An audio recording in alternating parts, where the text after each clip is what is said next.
자, 그럼 이제 우리 기본서 본격적으로 내용 들어갑니다. 자, 우리 교재 18페이지 펴보십시오. 18페이지. 자, 우리 제1장 총칙입니다. 자, 그럼 이제 제1장 총칙은 이제 크게 이제 두 파트로 되어 있죠. 우리 용어의 정의와 중개 대상물 이렇게 두 파트인데요. 거의 여기서 이제 한 문제가 낸다면 두 문제. 그러니까 용어의 정의에서 한 문제, 그리고 중개 대상물에서 한 문제. 물론 이제 어쩌다가 두 문제, 뭐 많게는 세 문제도 출제되는데 거의 한 문제씩 출제된다. 이렇게 보시면 됩니다. 자, 그럼 이제 이 파트를 우리가 접근할 때 이제 어떻게 접근해야 되느냐 이건데요. 자, 학습 방법은요. 자, 용어의 정의잖아요. 용어의 정의는 말 그대로 이 용어가 어떤 뜻으로 쓰입니다. 그걸 뭐예요? 풀이해 놓은 거잖아요. 풀이해 놓은 거. 그래서 이제 우리 법조문에서 그 용어에 대한 풀이를 직접 규정을 해놨어요. 자, 그러니까 법조문 내용을 우리가 철저히 그냥 암기하는 거예요. 자, 토시 하나 빠뜨리지 않고 그냥 그대로. 그러니까 우리 법에서 이 용어는 이런 뜻으로 쓰입니다. 그래서 그대로 암기. 자, 그런데 이제 문제를 낼 때 이제 이것을 살짝 틀어서 바꿔치기 합니다. 그래서 없는 것을 끼워 넣는다든가 또는 이제 기존에 있던 것을 뺀다든가 이런 식으로 이제 이 개념을 가지고 응용을 해서 장난치기도 합니다. 그리고 또 이걸 사리식으로도 묻기도 해요. 그러니까 이 용어에 맞냐 맞지 않느냐 해서 자, 그러면 이제 이런 것들은 우리가 연습을 해보면 돼요. 그래서 이제 우리 법에서 말하는 그 용어에 맞는지 맞지 않는지 또 중개하고 그 다음에 중개업. 자, 이 두 개가 가장 중요해요.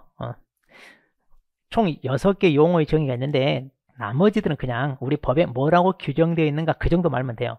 자, 그런데 이 두 개는요 많이 사례식으로도 많이 물어봅니다. 그래서 이제 사례를 해놓고 이게 중개냐 아니냐 또 중개업이냐 아니냐 그러니까 이 개념을 정확히 알고 있어야 이걸 맞출 수 있고 또 판례에서 이게 이제 중개인지 또는 중개업인지 자 여기에 대해서 이제 판례도 나온 것들이 있어요. 그럼 이제 같이 좀 정리를 해 두셔야 됩니다. 자, 그러면 이제 중개대상물 파트는요 마찬가지입니다. 우리 중개대상물도 우리 법에서 직접 규정을 해놓고 있습니다. 그러니까 우리 법상에 중개가 되기 위해서는 우리 법에서 규정하고 있는 중개대상물에 대하여 거래 당사자 사이에 거래가 이루어지게끔 알선하는 게 우리 법상의 중개입니다. 그러면 일단 우리 법에서 규정하고 있는 물건이 어떤 것인지 자 정확히 알아야 되고요. 그 다음 이제 판례가 많이 있습니다. 그래서 이제 판례에서 이 물건은 중개대상물인지 아닌지 이렇게 이제 판단해 놓은 것들이 있는데 자 이거 우리가 다 정리를 해야 됩니다. 주로 시험은 이게 나와요. 판례에서 인정하냐 인정하지 않느냐. 자, 내용은 뭐 어렵지 않기 때문에 여기에서 출제되는 것들은 우리가 거의 맞아야 됩니다. 자 거의 맞아야 됩니다 라고 했는데 또 생각만큼 또 이게 쉽지가 않아요. 특히 용어의 정의에 의외로 우리 수험생들이 함정이 많이 빠져. 자, 그러려면 개념을 명확히 이해하는 거. 자, 그게 중요합니다. 그래서 우리가 함정에 빠지지 않게 한번 정확히 정리를 해 보겠습니다. 자, 그러면 자, 이제 우리가 본격적으로 내용 들어가기 전에 자, 오른쪽 19페이지 보시면 자, 우리 법령의 구성이라고 어디 있어요. 그럼 이제 우리가 법령 그랬잖아요. 법령. 자, 이렇게 법령 이렇게 쓸 때 우리가 배우는 공인중개사 법령은 자, 어떻게 구성되어 있느냐인데 자, 이 자체가 뭐 시험에 나오거나 그러진 않아요. 자, 그냥 가볍게 보세요. 자, 원래 우리가 법이 있어요. 공인중개사법. 이제 법은 당연히 법률이죠. 전 7장 66개 조문인데 이게 이제 추가되거나 빠지거나 그러니까 개수는 당연히 이보다 많습니다. 훨씬 더 많이 추가되고 많아요. 개수는. 자, 그런데 이제 자, 이 법률이라는 게 그러잖아요. 여기서 다 하는 게 아니라 여기서 실질적으로 이제 시행하는 데 필요한 그래서 우리가 시행령이라고 하는데 이걸 대통령령에 맡깁니다. 원래 법률은 누가 만들어요? 국회에서. 자, 요즘 시국이 상당히 시끄럽습니다. 자, 그래도 우리 수험생은 뭐 그렇게 괜히 거기에 신경 쓰느라 공부를 못하고 이러면 안 돼요. 자, 우리가 이제 대한민국 국민으로서 관심을 갖는 건 필요하지만 또 공부할 때는 해야 돼요.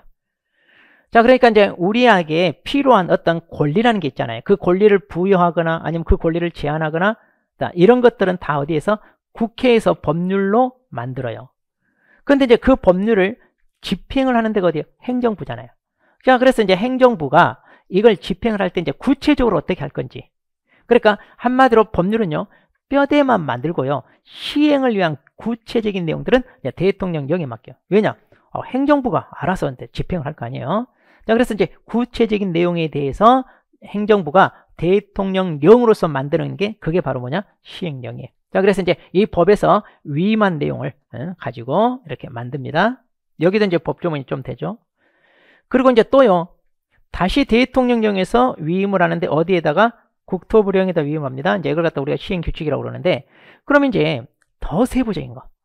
그러니까 지금 우리가 부동산 분야잖아, 이 법률이. 근데 부동산 분야에 있어서 담당 부서가 어디에? 국토부예요. 그러니까 니네가 부동산 부서와 관련해서 구체적인 내용들이 있으면 알아서 규율해라 해가지고 맡겨요. 자, 그러면 국토부령이 이제 이걸 위임을 받아서 만드는 법규가 바로 뭐다? 시행규칙입니다. 자, 그러면 여기서 이것만 알아두세요. 우리가 이 내용을요, 어떤 내용은 법률에 있고 어떤 내용은 대통령령에 있고 또 어떤 내용은 국토부령에 있고 이렇게 공부하는 게 아닙니다. 이런 건 시험에 안 나와요. 자, 그런데 우리가 시험 문제, 기출문제를 보면 그 지문에 이런 법률 가지고 시험 문제를 내거든요. 그러다 보니까 그 법조문에 있는 문구를 그대로 지문으로 넣어요. 그러다 보면 어떤 내용들이 나오냐면 가끔 이런 게 나와요.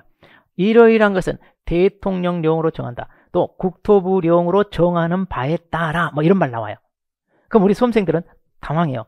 이게 대통령령이 있는지 국토부령이 있는지 이걸 구분해야 됩니까? 그런데 아니요. 출제자가 법조문을 가지고 출제를 하다 보니까 그런 문구가 나오는 건데, 그럼 우리가 알아야 될 내용이 대통령령이 있는지 국토부령이 있는지 이걸 구분해서 외워야 됩니까? 이 법조문을 다 따로따로 외워야 되나요? 아니단 얘기예요. 그럼 뭐냐? 아하, 이런 문구가 나오면 출제자가 법조문에 있는 문구를 그대로 이 지문에 냈구나, 이렇게만 알면 넘어가면 돼요. 자, 다시 혹시라도 우리 시험 볼 때 오지선다 지문에 이러이러한 것은 대통령령으로 정한다 또는 국토부령으로 정한다 이런 말이 있을 수 있고요. 또 대통령령이 정하는 바에 따라 국토부령에서 정하는 바에 따라 이런 말이 나오거든요. 그러면 대통령령에 있는 것을 국토부령으로 바꿔치기 하고 국토부령을 대통령 바꿔치기 하냐? 아, 예전에는 이렇게도 냈어요. 근데 요즘엔 그렇게 안 하고 단지 법조문을 가지고 내기 때문에 이런 문구가 있다, 이것만 알면 돼요. 그러니까 그거 알려고 하면 안 돼요. 자, 그래서 지금 이 파트는 그거 마시면 돼. 자, 그래서 자세히 그런 것을 구분해서 외우는 게 아닙니다. 그럼 이제 우리가 법령이라고 했을 때, 자, 이렇게 법률과 시행령, 자, 시행규칙 있잖아요. 자, 이렇게 시행령, 이걸 다 묶어서 이제 우리가 뭐라고 하느냐? 법령 그래요. 그래서 이제 우리 시험 범위는 이 내용이 다 들어갑니다. 시험 범위. 자, 이거 뭐 외우거나 그런 거 아닙니다. 자, 그러면 이제 우리 법령에 자, 성격이 나옵니다. 자, 일단 페이지 넘기세요. 자, 20페이지. 자, 우리 교재 20페이지 보세요. 자, 그럼 이제 우리 법은 어떤 성질을 가지고 있느냐인데, 자, 이것도 뭐 시험에 출제되거나 그러진 않아요. 가끔 이제 모의고사나 뭐 문제집에 이런 문제가 있는 게 있어요. 그러면 그냥 무시하세요. 이거 뭐 외워야 되거나 그러지 않아요. 자, 먼저 우리 중개사법은 부동산 중개업에 관한 일반법이다 그랬네요. 자, 보통 우리가 일반법이다 이런 말을 다른 말로 기본법이다 이렇게도 쓰는데, 일반법이란 말은 무슨 말이냐면 이거예요. 자, 우리나라에서 만들어진 법이에요.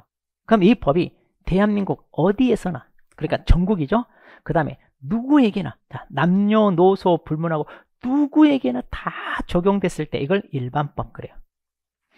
그러면 당연히 중개사법도 대한민국 어디에서나 누구에게나 다 적용된다 그 말이죠. 자, 근데 한 가지 중요한 거 뭐다? 부동산 중개업 이 분야에 있어서는 이제 그렇다는 얘기죠. 그래서 이 법은요, 중개업 분야를 좀 더 어때요? 다루기 위해서 만들어진 법인데, 자, 중개업 분야에 대해서는 일반법이다. 그 얘기는, 자, 중개업 분야는 만일 이게 중개업 분야라면, 자, 전국 어디에서나 누구에게나 적용되는 법이다 그거예요. 자, 민법을 예를 들면 민법은요, 개인 대 개인 간의 사적 거래죠. 그러니까 이걸 사적 자치라고 그러는데, 이런 사적 자치 영역에서는 민법도 뭐예요? 당연히 일반법이죠. 민법도 대한민국 어디에서나 누구에게나 다 적용되기 때문에. 그러니까 대부분의 법은 다 뭐다? 일반법이다. 근데 이제 여기에 상대적으로, 자, 우리가 특별법이라는 말을 쓰거든요. 특별법. 그럼 특별법은 뭐냐? 특정 장소에서만 적용되는 법, 또는 특정 사람에게만 적용되는 법, 이런 걸 갖다가 이제 우리가 특별법 이렇게 얘기해요. 근데 특별법은 그렇게 흔한 게 아니에요. 그럼 어떨 때 만들어지냐? 보통 일반법으로 해결하기 어려운 거 있잖아요. 그럼 이렇게 일반법을 해결하기 어려운 것은요, 그게 필요해요. 필요하니까 뭐예요? 특별법을 만들어서 어때요? 그런 내용들이 적용되게끔 하려고, 그러려고 만들어진 게 주로 특별법. 또는 자, 기본법에서, 즉 일반법에서 규율하고 있는 내용을 보충해서 추가적으로 더 규율하거나 또는 그걸 완화하거나 뭔가 이렇게 보충하거나 추가하거나 이럴 필요가 있다. 그랬을 때 만들어진 게 뭐다? 특별법 이렇게 보시면 돼요. 그런 것들이요 특별법. 자, 그런데 우리는 뭐다? 일반법 이렇게 보시고. 자, 두 번째 이제 민법, 상법에 대한 특별법이다. 방금 우리 일반법이라고 했는데 어떻게 특별법이라는 성질을 동시에 가지고 있나요? 이건 서로 반대되는 건데. 자, 그런데 자, 이거 잘 봐요. 민법, 상법에 대한 특별법 그랬어요. 그럼 이게 무슨 말이냐면, 자, 개인 대 개인 간의 거래를 자유롭게 합니다. 그럼 이 거래와 관련하여 규율하는 법이요, 가장 포괄적으로 적용되는 법이 뭐냐? 민법이요. 그러니까 우리 일반 사인 대 사인 간의 사적 자치 영역. 자, 부동산 거래도 일반 민사 거래잖아요. 사적 자치입니다. 자유롭게 계약할 수 있잖아요. 자, 그래서 가장 포괄적으로 규율하는 게 뭐냐면 민법이에요. 그러니까 이게 민법 영역이라고 보시면 돼요. 그런데 그 거래를 하는 거래 당사자가 만일 상인이다. 그러면 상인 대 상인 간의 거래다? 그러면 일반 사적인 사인이라고 그러거든. 사인과 달리 상인이라면 특별히 따로 규율하겠다. 그래서 니네들은 이 법을 적용하자. 그렇게 해서 만들어진 게 뭐냐? 상법이에요. 그러니까 상법은 뭐예요? 민법에 대한, 그렇죠, 특별법이 되는 거예요. 그러니까 민법은 일반 사인이라면 다 적용되고, 그 다음에 그 사인 중에서도 누구? 상인이라면 누가? 상법. 그래서 상법이 들어오는 거야. 자, 그러니까 이제 이게 민법 영역이고, 자, 이게 뭐예요? 이게 상법 영역이다. 이렇게 보시면 돼요. 그러니까 이 영역에서는 상법이 적용된다는 얘기예요. 상법. 자, 그런데 중개사법은 뭐냐? 그런데 그 상인이 중개를 하는 사람이네? 그럼 똑같은 상인이라 하더라도 부동산 중개업 분야에 종사하는 사람들 사이에 이루어지는 거래다? 아하, 그러면 중개사법이 먼저 적용돼. 그러면 여기에 뭐, 이게 중개사법이. 그러니까, 아하, 부동산 거래와 관련해요. 자, 중개업자와 일반 개인 간의 의뢰 계약 체결되는 게 우리 중개계약인데, 이런 식으로 이 부동산 중개 분야에 있어서 다루어지는 내용은 뭐다? 이 중개사법이 우선적으로 적용된다. 그러니까 중개사법이, 자, 이들에 대해서 무슨 법이다? 특별법이다. 그러니까 지금 보세요. 이 영역이라면 중개사법이 적용되는데, 만일 이제, 자, 이 영역에서 더 확대, 그러니까 중개사법에 규정이 없는 것들은 그럼 어때? 상법도 적용돼요, 우리. 자, 중개사법 없는 건 그럼 상법이 보충적으로 적용됩니다. 또 상법이 없는 것은 또 어떻게? 자, 민법이 보충적으로 또 적용이 됩니다. 다. 그래서 자, 우리 중개사법은 민법, 상법에 대한 뭐다? 특별법. 그런데 우리 중개사법에 규정이 없으면 상법도 적용되고 나중에 민법도 보충적으로 적용이 된다. 이렇게 보시면 돼요. 자, 그래서 이 법이 우선적으로 적용되는 위치에 있다. 그 말이고요.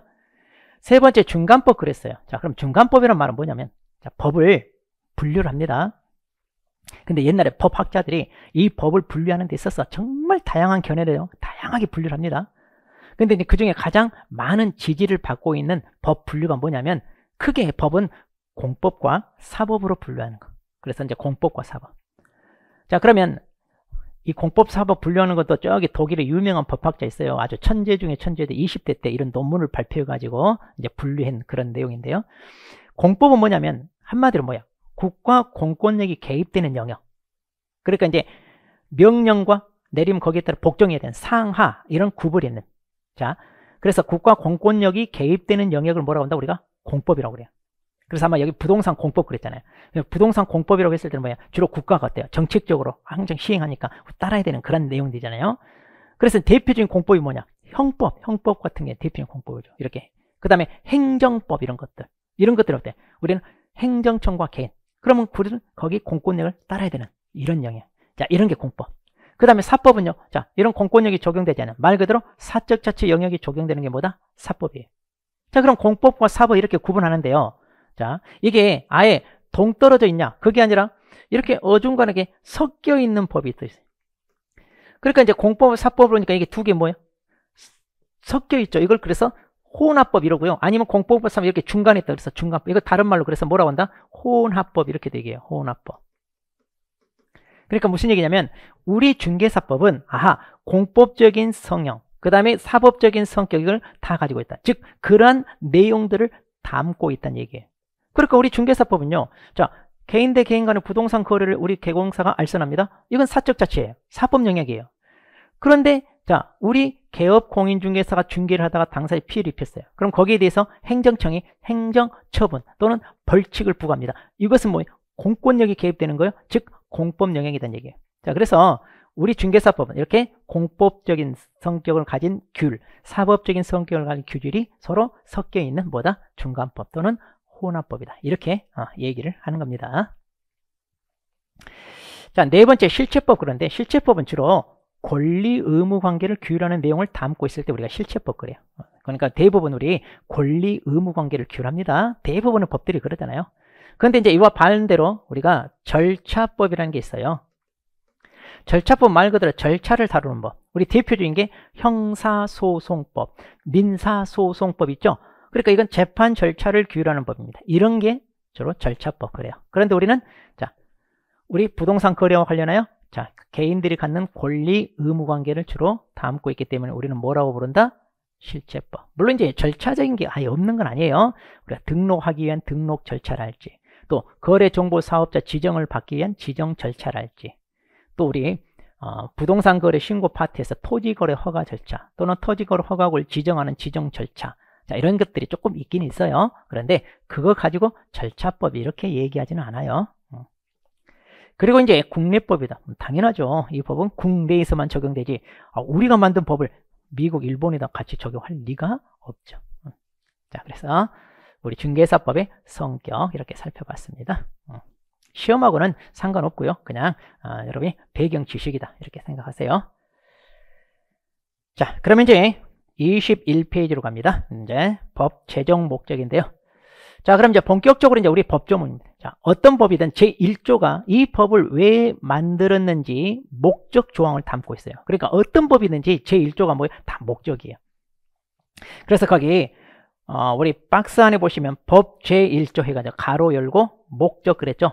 보통 이렇게 괄호 열고 이렇게 써져 있는 걸 뭐라 표제라고 표제. 그러니까 그 법의 제목이란 얘기예요. 제목. 자, 그럼 이제 제1조에 우리 뭐라고 규정되어 있느냐 보면 자, 이렇게 규정되어 있습니다. 자, 이 법은 공인중개사 업무 등에 관한 사항을 정하여 그 전문성을 제고하고 그 다음에 부동산 중개업을 건전하게 육성하여 국민경제에 이바지함을 목적으로 한다 그랬는데요. 한 두 줄 정도 되잖아요. 예전에는 이 제1조 목적이 한 4줄 정도 됐어요. 그래서 꽤 그 분량이 많았어요. 그러다 보니까 이제 이 목적 조항만 가지고 시험에 낸 적이 있어요. 자, 우리 법의 목적에 해당되는 거, 해당되지 않는 걸 골라라. 이런 식으로. 근데 이제 이게 개정되면서 이렇게 확 줄었어요. 그럼 딸랑이 2문장 가지고 오지선다 문제를 만들어낼 수 있냐? 어려워. 그러니까 최근에 거의 안 나와요.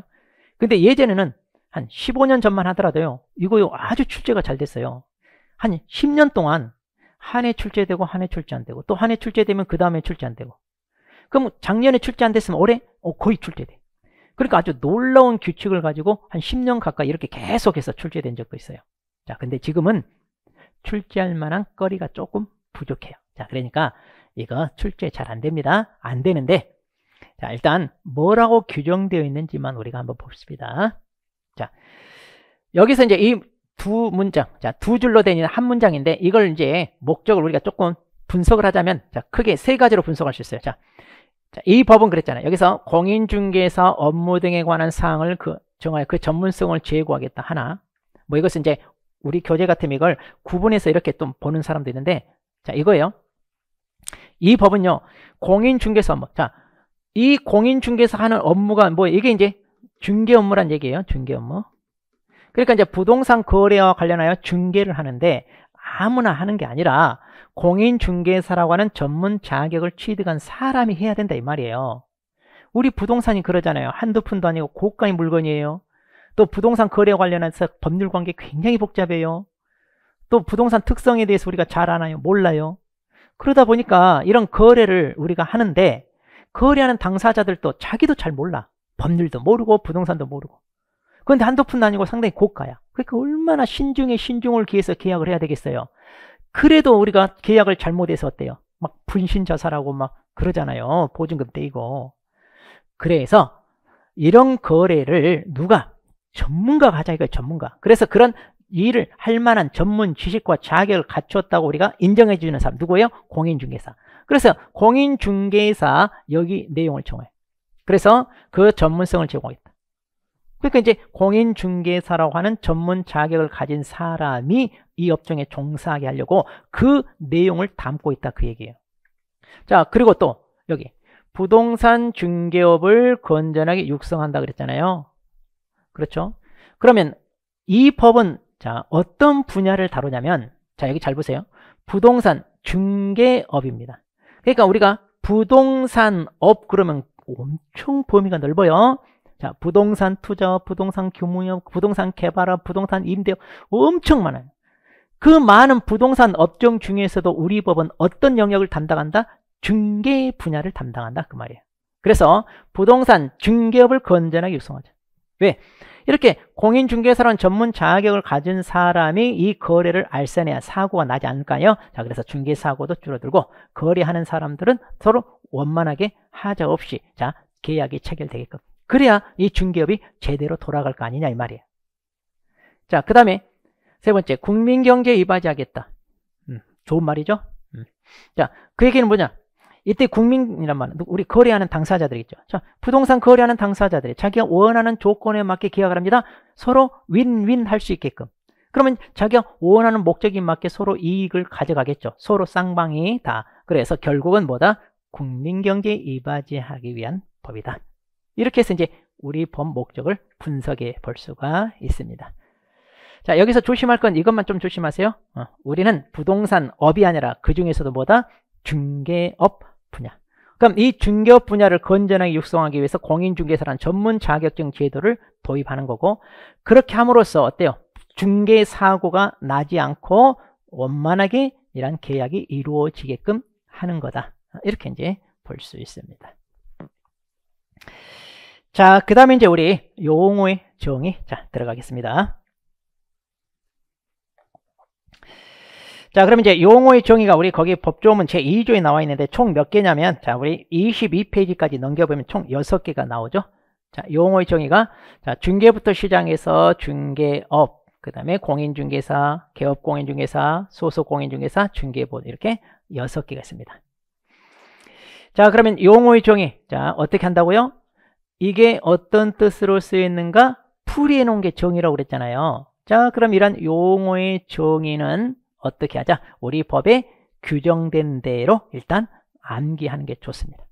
그럼 왜 암기를 해야 되느냐 이건데, 자 보세요.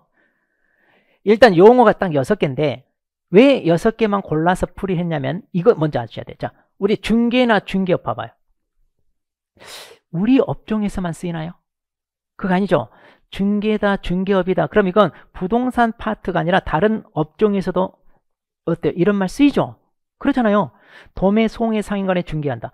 저기 부산 같은 데나 이렇게 항구도시 같으면 고기 잡아오잖아요. 그럼 거기서 경매가 이루어지죠. 그럼 그것도 뭐예요? 중개한단 말 써요.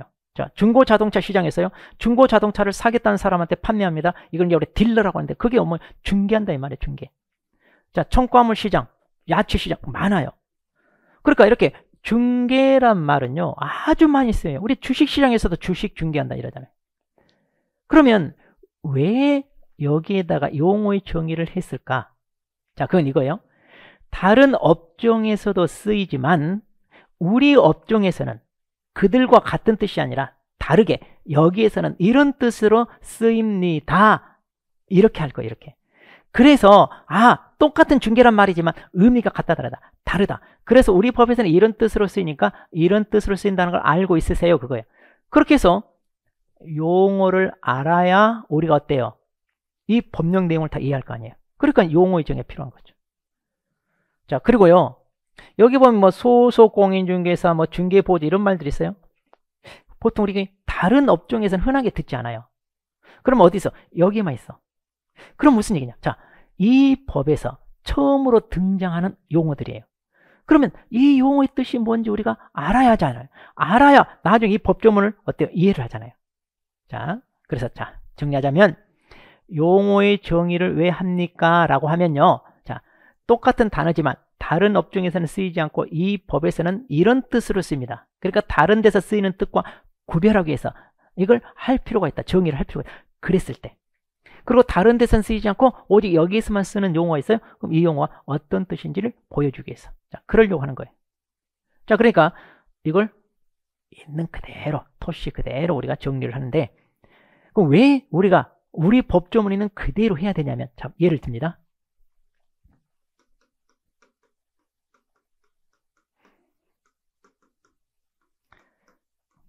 자, 사람은 동물이다. 이런 문장이 있습니다. 자, 문장이죠? 자, 이거 맞는 말이요, 틀린 말이요 하면?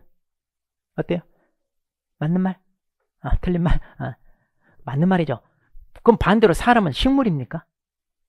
식물인간도 있던데요. 그런 분도 있던데. 아니죠. 우리는 동물이죠. 자, 맞는 말이에요. 자, 그런데 맞는 말인데 이 문장이 사람이라고 하는 용어를 정의해 놓은가요? 정의해 놓은 거예요? 아, 우리가 정의라고 했을 때는 여기에 이 사람이란 이 용어를 가려놓고 여기에 풀이를 했잖아요. 그럼 이 풀이가, 이건 이제 정의양, 이게 피정의양 그러는데 여기에 있는 용어가 오직 사람이란 말만 들어가게끔 이렇게 풀이했을 때 이걸 정의라고 할 수 있죠. 그럼 자, 봐봐요. 여기 가렸을 때 사람만 들어가나요? 아니죠. 소, 돼지, 개, 말 다 들어가죠.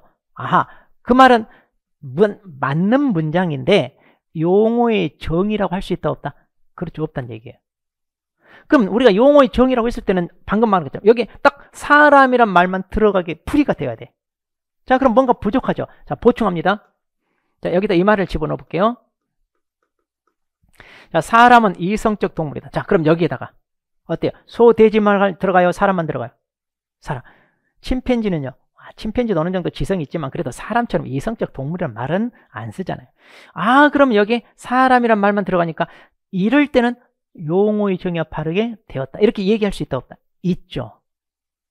자, 그 다음 좀 부족하니까 더 완벽하게 좀 해볼까 해가지고 여기다 다른 말을 끼워 놓는데 하필이면 여기다 끼워 놓는데 자, 이렇게 키웠어. 자, 이 말이 들어갑니다. 네 발 가진, 자, 이 말이 들어갑니다. 자, 그럼 보겠습니다. 사람은 네 발 가진 이성적 동물이다. 그럼 여기에 자, 사람이란 말 들어가나요? 아니죠. 오히려 네 발, 사람은 두 발인데 네 발 가진 이성적 동물, 그럼 오히려 뭐가 들어? 침팬지가 들어갈 수 있어요. 가장 지능이 뛰어나다 침팬지. 혹성 탈출 주인공들, 네, 우리 혹성 탈출 주인공들이 들어갈 수 있어요.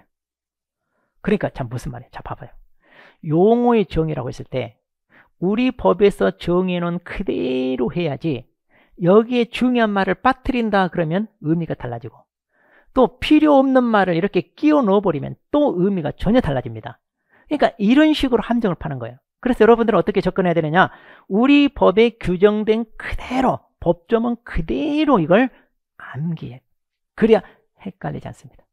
그럼 법조문에도요, 당연히 필요한 요소로 이 용어를 정해 놓은 거예요. 그럼 이거 어떻게 암기해요? 6개나. 비법이 있어요. 자, 어떻게 암기냐? 단순 무식하게 외우는 겁니다. 생각하지 마세요. 그냥 단순 무식하게 법조문에 있는 문구 그대로 외우시면 돼요. 자, 그런데 이제 각각 이제 문구가 어떤 뜻인지 우리가 설명을 덧붙여서 하면서 하다 보면 외워집니다. 뭐 지금 당장 아니더라도 자, 천천히 우리가 반복하면 됩니다. 자, 그럼 이제 중개부터 우리가 한번 살펴보겠습니다. 자, 우리 교재 22페이지. 자, 우리 법에 이제 뭐라고 되어 있냐 보면 여기에 이렇게 되어 있어요. 중개는 법 제3조 규정에 의한 중개 대상물에 대하여 거래 당사자 간의 매매 교환 임대차 그 밖의 권리 득실 변경에 관한 행위를 알선하는 것을 말한다. 자, 이거 하나라도 빠뜨리지 마라 그랬잖아요. 네, 하나라도 빠뜨리지 말자. 자, 그러면 여기서 이제 중개 대상물이라고 하는 것은 말 그대로 중개 대상이 되는 물건입니다. 그런데 이 물건은요, 우리 법 제3조에서 직접 뭐 했다? 규정을 해놓고 있어요. 그러니까 자, 우리 법상의 중개가 되려면 당사자 사이에 이렇게 뭔가 거래를 할 거 아니에요. 그런데 거래하는 물건은 수없이 많죠. 우리나라에 우리가 엄청 많죠. 수천 수만 가지잖아요. 그런데 그 수천 수만 가지 물건에 대한 거래가 알선한다고 해서 다 중개가 아니라 우리 법상의 중개가 되기 위해서는 뭐다? 제3조에서 규정하고 있는 그 물건에 대하여 당사자 사이에 이렇게 거래가 이루어져 있게 뭐한다? 알선을 해야만 우리 법상의 중개예요. 자, 그러면 우리 법에 규정된 물건이 뭐가 있을까요? 자, 우리 뒤쪽에 나옵니다. 자, 법조문을 보면 이렇게 돼 있어요.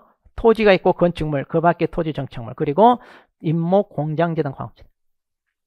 자, 그러면 이거는 우리가 조금 이따 뒤쪽에서 배우니까요. 놔두고 가장 대표적인, 우리가 건축물 하면 이제 뭐 상가나 주택이잖아요. 상가나 주택이 가장 대표적인데, 그럼 토지와 이런 걸 우리가 이제 건물 그러니까 일단 토지나 건물만 놓고 봅시다. 자, 그러면 자, 우리 법에서 규정하고 있는 물건인데 가장 대표적으로 뭐다? 토지나 건물만 한번 생각을 해봅시다.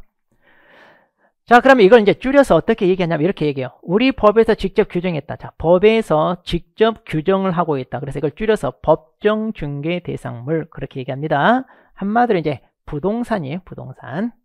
그러니까 이제 부동산들 중에서도 이제 우리가 중개할 수 있는 물건이 이렇게 규정해 놓았는데, 자, 그러면 이러한 물건에 대해 거래 당사자. 여기서 이제 거래 당사자니까 뭐예요? 거래를 하는 당사자겠죠.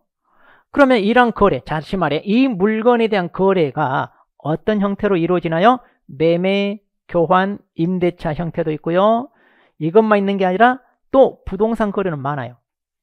근데 많은데 그걸 여기다 다 열거하면 너무 길어져. 그러니까 이걸 줄이는 거예요. 나는요, 소도 키우고 돼지도 키우고 오리도 키우고 닭도 키우고 뭐 이렇게 다 하면 너무 많잖아요. 그러니까 나는요, 소, 돼지 그 밖에 가축들 키워요. 이러면 되잖아요. 그런 의미라고 보시면 돼요. 그래서 여기에 그 밖에 다른 거래. 근데 여기서 느닷없이 권리, 득실, 변경에 관한 행위 이렇게 돼 있네.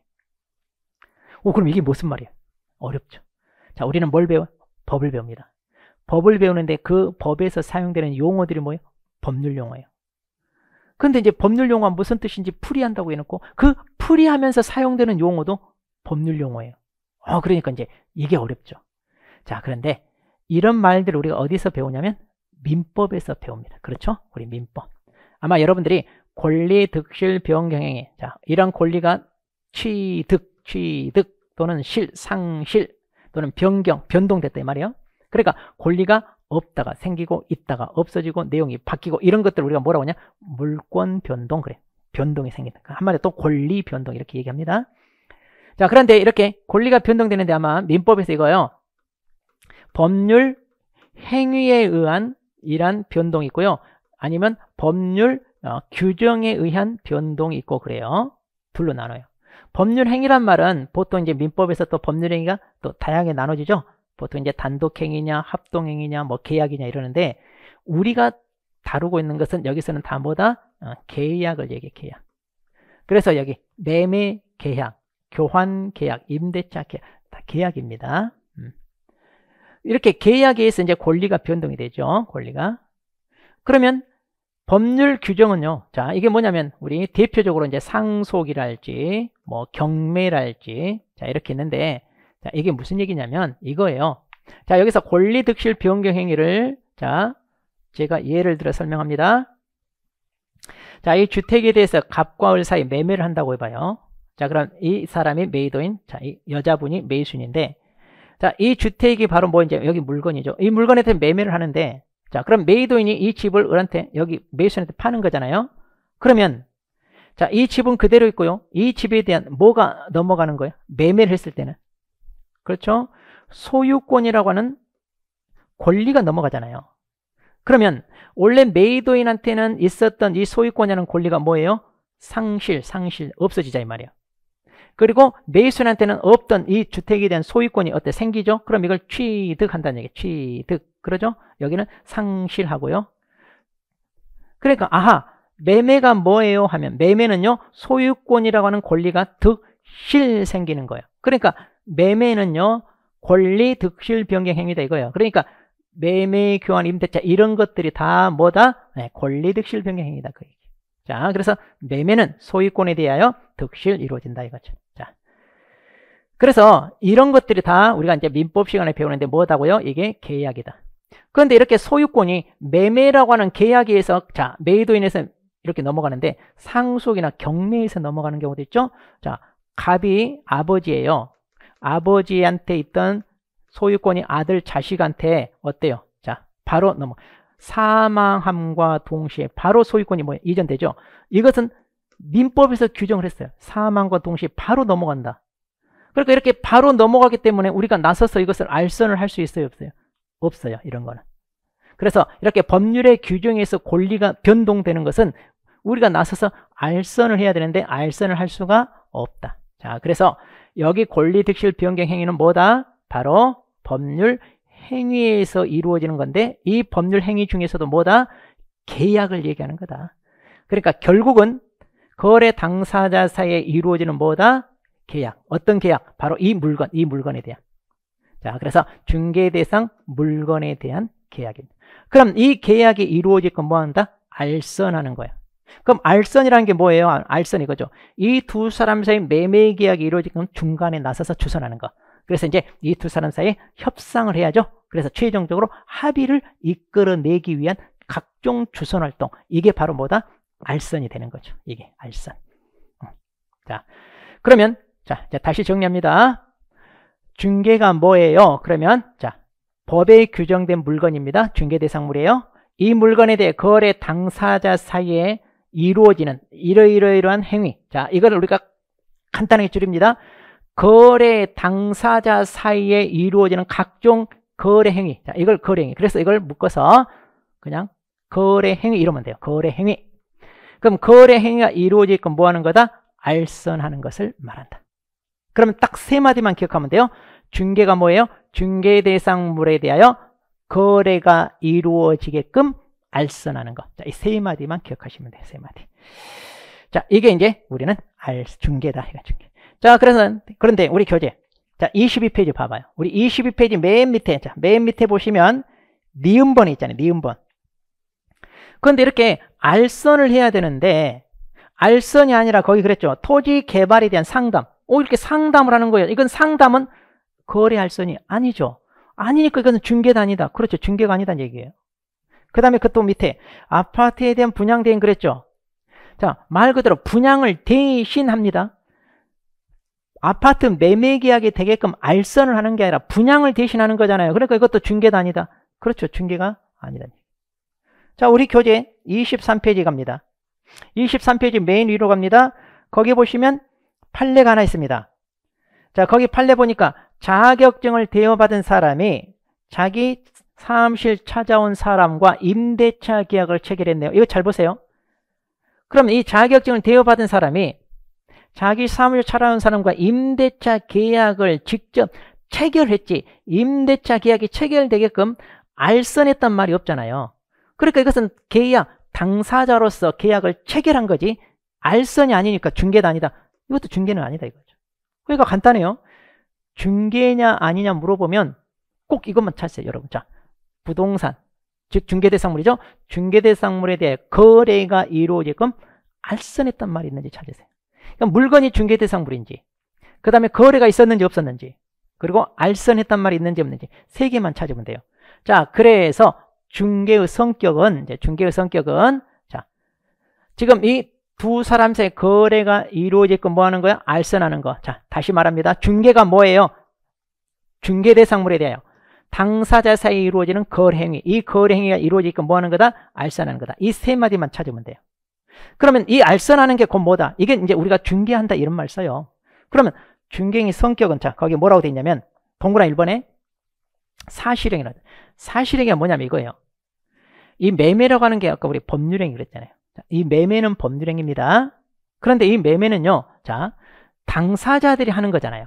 즉, 법률행위는 당사자들 하는 거고, 우리가 하는 것은 뭐냐면 이 법률행위가 이루어지는 뭐 알선하는 거죠. 그럼 우리가 하는 것은요, 자, 이것 좀 팔아주세요 라고 우리한테 의뢰로 와. 예, 제가 잘 팔아드릴게요. 자, 그러면 이제 이 물건에 대해서 분석을 하죠. 특징이나 장점은 뭔지, 하자, 결함이 있는지 없는지. 자, 그렇게 해서 이제 홍보를 합니다. 광고를 해요. 그래서 이제 이 사람이 찾아왔어. 이걸 보고. 내가 마음에 드는 물건이 있는데 이거 있어요. 예, 있어요. 자, 그럼 현장 안내합니다. 그렇게 해서 이제 브리핑을 하죠. 자, 계약하실래요? 좋아요. 그럼 최종적으로 계약을 하기까지 우리가 하는 거. 자, 물건 분석하고 브리핑하고 현장 안내하고 이런 걸 뭐라고 하냐면 이런 걸 사실행위 그렇게 얘기해요. 이런 걸. 그 다음 독자적인 행위 그랬네. 자, 거기 보시면 동그라미 2번에 독자적인 행위 그랬죠? 그럼 무슨 말이냐면 이렇게 이제 메이드인 측이 우리한테 이것 좀 팔아주세요 라고 의뢰를 하잖아요. 그럼 이제 이 메이드인이 일일이 우리를 지시하거나 간섭하거나 그래요? 안 하죠. 그냥 우리한테 맡기면 우리는 어때요? 우리가 알고 있는 법률 지식과 노하우를 총동원해서 알아서 띱니다. 그러잖아요. 우리가 계약을 성사시켜서 알아서 뛰는 거니까 이걸 독자적 행위 이렇게 얘기하고요. 또 거기 동그라미 1번에 셋째 줄 그랬네. 셋째 줄을 보면 뭐라고 되냐. 보조적 준비행위 이런 말 나와요. 셋째 줄에. 뭐냐면 우리는 이 두 당사자 사이의 매매라고 하는 거래가 이루어지게끔 뭐예요? 중간에서 서포트 해주는 거예요. 보조 역할하는 거예요. 계약이 체결되게끔. 그래서 우리는 뭐다? 보조적 준비행위다. 이렇게 중개를 볼 수가 있습니다. 자, 거기 밑에 이제 보시면 뭐 중개의 3요소 그러는데, 그러면 중개의 3요소가 뭐가 있냐 이건데, 일단 여기서 여러분이 중개 이거에 대해서 페이지를 하나 넘겨보시면 24페이지. 자, 24페이지 판례를 보시면 거기 1번 판례를 봐봐요. 그러면 이제 우리가 하는 이 알선, 이게 이제 중개거든요, 실은. 이건 이제 우리가 중개라고 보셔야 되는데. 그럼 이게 중개냐 아니냐를 판단할 때 어떻게 판단할 거냐 했는데, 거기 보니까 그랬네요. 개업 공인 중개. 옛날에 우리 중개업자로 하는 사람들 있죠? 복덕방 아저씨라고 불렀던 사람들. 자, 이 사람이 진정으로 거래 당사자를 위하여 거래를 알선 중개하려는 의사를 갖고 있었느냐 하는 개공사의 주관적 의사에 의해 결정할 것이 아니라 개공사 행위를 객관적으로 보아 사회 통념상 거래 알선 중개를 위한 행위라고 인정되는지 여부에 결정해야 한다 그랬잖아요. 무슨 얘기냐면 이거요. 우리가 하는 알선, 이 중개 있잖아요. 그러니까 우리는 처음부터 이 두 사람 사이의 거래를 알선하려고 한다. 이런 주관적 의사, 이걸 우리가 가지고 판단하냐? 아니다 이거. 왜? 우리는 그 사람 머릿속을 들여다볼 수가 없어요. 그러니까 우리는 어떻게 하냐? 외형상 객관적으로 드러난 행동을 가지고 판단할 수밖에 없다. 그런 얘기입니다. 그래서 우리가 봤을 때 이 사람이 중개하려고 하나 보다 이렇게 판단이 되면 그건 이제 중개행위고, 그렇지 않고 중개와 전혀 연관이 없는 행동이다. 그럼 이제 중개가 아니겠죠. 자, 그래서 중개인지 아닌지를 판단할 때 어떻게 한다고요? 여기 보면 주관적 의사가 아니라 뭐라고요? 객관적. 그러니까 겉으로 드러난 행동을 가지고 중개라고 우리가 볼 수 있는, 그와 연관된 행위라고 볼 수 있는 그런 행위가 보이면 우리는 중개라고 판단할 수밖에 없다. 그래서 이제 사회 통념적으로 판단한다 이런 얘기입니다. 자, 그러면 이제 중개의 3요소인데, 자, 이거 중요한 거 아니에요. 자, 다시 앞으로 옵니다. 우리 23페이지 보시면 중개의 3요소. 그럼 중개가 이루어지기 위해서는 세 가지 요소가 있어야 된다는데, 자, 중개 보세요. 자, 뭐냐면 당연히 물건이 있어야죠. 자, 이게 뭐예요? 중개 대상물. 그럼 이 물건에 대해 거래를 하는 거래 당사자가 있어야죠. 자, 그래서 이걸 묶어서 거래 당사자 사이에 이루어지는 거래 행위가 있어야 되잖아요. 자, 이걸 다 묶을 수 있어요. 이걸 다 묶을 수 있어요. 그러면 이제 이렇게 거래가 이걸 좀 알선하는 사람, 중개하는 사람이 있어야죠. 이게 중개 행위자죠. 알선하는 사람. 자, 그래서 자, 이렇게 있어요. 그래서 이제 이게 3요소다. 항상 이 그림을 떠올리세요. 중개가 되기 위해서는 자, 이 중개 대상물 물건에 대하여 거래하는 사람들이 있어야 되고, 그 거래가 이루어지게끔 알선하는 사람이 있어야 된다. 그래야 당연히 중개가 이루어진다. 중요한 건 아니에요.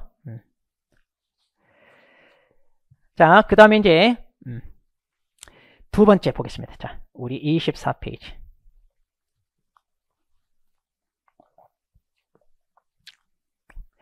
자, 이제 공인중개사라고 하는 용어이죠. 좀 중개가 조금 길었어요. 왜냐하면 가장 중요한 개념 중에 하나가 중개거든요.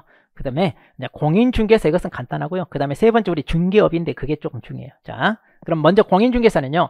자, 이 법에 의한 공인중개사 자격을 취득한 자 그랬네. 그러니까 가장 중요한 게 이거. 자, 먼저 이 법에 의한 자격 취득인데, 그럼 왜 이 법입니까? 자, 우리 공인중개사 자격을 취득하려면 뭐 해야 돼? 시험 봐서 합격해야죠. 그렇죠? 그런데 그 공인중개사 시험이 어디에 있어요? 우리 중개사법에 있다 이거예요. 그러니까 우리 중개사법에서 1차, 2차 평균 60 넘어서 합격을 해야 돼. 그 시험 제도가 우리 법에 있어요. 그래서 우리 법에 따라 공인중개 자격을 취득해라 이거예요. 그럼 자격을 취득했다는 얘기가 뭐예요? 우리가 시험에 합격을 하면 이제 취득을 한 거죠. 자, 그러면 여기서 이 법이란 말이 없게 되면 어떻게 되느냐? 자, 이 제도가 미국이나 일본에 돼 있어요. 그러면 미국이나 일본에서도 공인중개사 제도가 있기 때문에 거기에서 시험을 봐서 합격을 했어. 자, 자격을 취득했어요. 그 자격증을 가지고 우리나라에서 써먹을 수 있나요? 안 돼, 이건 안 돼. 자, 우리나라에서 안 돼. 그러니까 우리나라 법, 지금 이 법에 따라 시험을 봐서 합격해야만 우리 법상의 공인중개사가 된다. 그런 얘기예요. 그러니까 내국법이지 외국법에 따라 이렇게도 장난친 적 있어요. 기출문제. 그냥 여기는 뭐 별다른 설명이 없습니다. 우리 자격 취득했단 말은 뭐다? 합격. 자, 그래서 합격하면 이제 우리는 공인중개사가 된다. 자, 그런데 이제 그 밑에 공인중개사 종류 이런 말이 나오는데요. 자, 이게 무슨 말이냐면 이거예요. 자, 그냥 우리 지금 중개사법에 따라 자격을 취득한 뭐예요? 공인중개사입니다. 내가 중개업에 종사하든 말든 내가 자격을 땄어. 근데 회사에 취직합니다. 명함에다 공인중개사라는 말 쓸 수 있나요? 쓸 수 있어요. 자, 그런데 이제 이 사람이 만일 등록을 합니다. 이제 우리가 다음에 배울 텐데, 나 자격 땄으니까 이제 중개업을 하고 싶어요. 그럼 사무실 하나 오픈해야 되잖아요. 그럼 이렇게 사무실을 오픈하려면 자기 마음대로 오픈하는 게 아니라 행정청으로부터 허락을 받아야 돼. 그러니까 나 중개업을 할 수 있도록 자격을 취득했다는 거, 또 법에서 갖추라는 요건을 갖추었다는 걸 입증을 하고 행정청으로부터 허락을 받는데, 그 허락 받는 것을 등록이라고 그래요. 그렇게 해서 이제 이렇게 허락을 받으면 우리 신분이 개업 공인중개사로 바뀌어요. 그러니까 내가 개업을 하고 싶어요. 그럼 공인중개사 자격을 땄다고 해서 할 수 있는 게 아니라 뭐가 필요하다? 등록. 자, 그래서 이렇게 등록을 하면 그때는 이제 앞에 이 말이 붙어요. 그러면 서로 다른 사람입니다. 그 다음에 나는 그냥 경험이 조금 살려졌어요. 자, 부족해. 아무것도 몰라. 자격만 땄지. 그래서 내가 개업 공인중개사 사무소에서 직원으로 좀 일하면서 일을 좀 배우고 싶어. 자, 그러면 취직을 합니다. 사무실에 소속돼요. 그럼 이제 이 사람을 뭐라고 부르냐? 소속 공인중개사. 자, 여기 이제 앞에 소속이란 말이 붙죠? 자, 이때 취직이란 말은 개업 공인중개사 사무소입니다. 그러니까 한마디로 뭐다? 중개사무소. 자, 중개사무소에 직원으로 들어가는 거. 그래서 내가 그 대표사라고 요즘 많이 부릅니다. 개업 공인중개사한테 그 사람이 가지고 있는 노하우를 좀 이제 배우면서 좀 어느 정도 어때? 숙달이 되거나 그러면 그때 이제 내가 개업을 해야지. 그럼 이제 개업하기 위해서는 이제 사표 쓰고 나와서 뭐 하면 돼요? 등록을 해. 그럼 이제 그때 우리가 개업 공인중개사 이렇게. 자, 그러면 여기서 조심할게. 그냥 공인중개사라고 했을 때와 앞에 개업이란 말, 소속이란 말이 붙었을 때 어때요? 같은 사람, 다른 사람? 그렇죠? 다른 사람. 자, 그래서 구분 잘 하셔야 됩니다. 이 말이 붙고 안 붙고 달라요. 네. 근데 이제 이렇게도 물어봐요. 문제. 공인중개사 하면 당연히 이 사람들도 어때요? 넓게 보면 공인중개사 범죄에 포함되죠? 그래서 이제 구체적으로 물어보는 취지가 어디에 있는지 나중에 시험을 볼 때 그 지문에서 이런 걸 잘 보셔야 돼. 그러니까 이 사람도 자격이 있고 이 사람도 다 자격이 있잖아요. 그러니까 무슨 얘기냐면 이들 다 공인중개사 자격이 취소될 수 있나요? 그러면 다 있어요, 없어요? 그렇죠? 다 자격 있는 사람이라. 그러니까 이 사람들 모두 다 자격 취소 이런 대상이 된다, 안 된다? 된다. 이렇게 말할 수 있다는 얘기죠. 자, 그래서 자, 공인중개사 정리받고요. 그 다음에 이제 우리 세 번째, 자, 중개업입니다. 자, 이게 이제 또 중요해요. 자, 그러면 우리 또 잠깐 쉬었다가 중개업에 대해서부터 살펴보도록 하겠습니다.